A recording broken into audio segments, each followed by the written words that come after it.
اعوذ باللہ من الشیطان الرجیم، بسم اللہ الرحمن الرحیم۔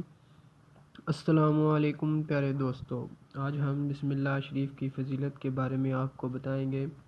حضرت سیدنا عبداللہ ابن عباس رضی اللہ تعالیٰ عنہ سے روایت ہے کہ امیر المومنین حضرت سیدنا عثمان رضی اللہ تعالیٰ عنہ نے انبیاء کے سلطان سرور شان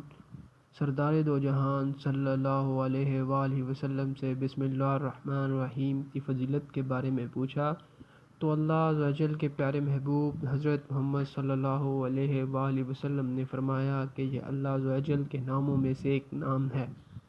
اور اللہ عز و جل کے اسم اعظم اور اس کے درمیان ایسے ہی قریب ہیں جیسے آنکھ کی سیاہی اور سفیدی کے درمیان۔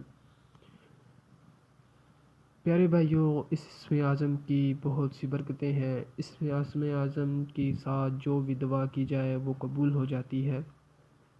سرکار مکہ سرکار مدینہ صلی اللہ علیہ وآلہ وسلم نے فرمایا، جو بھی اہم کام بسم اللہ الرحمن الرحیم کے ساتھ شروع نہیں کیا جاتا وہ ادھورا رہ جاتا ہے۔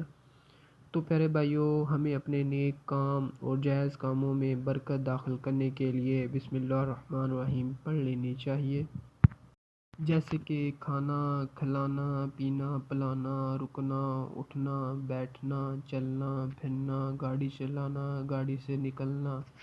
العرض کے سب کاموں سے پہلے، سب جائز کاموں سے پہلے ہمیں بسم اللہ الرحمن الرحیم پڑھنے کی عادت بنا کر اس کی برکتیں لوٹنے کی عین سعادت حاصل کرنی چاہیے۔ بسم اللہ الرحمن الرحیم کی ایک فضیلت یہ بھی ہے کہ جو شخص بلا ناغہ 7 دن تک بسم اللہ الرحمن الرحیم 786 بار اول آخر درود شریف پڑھ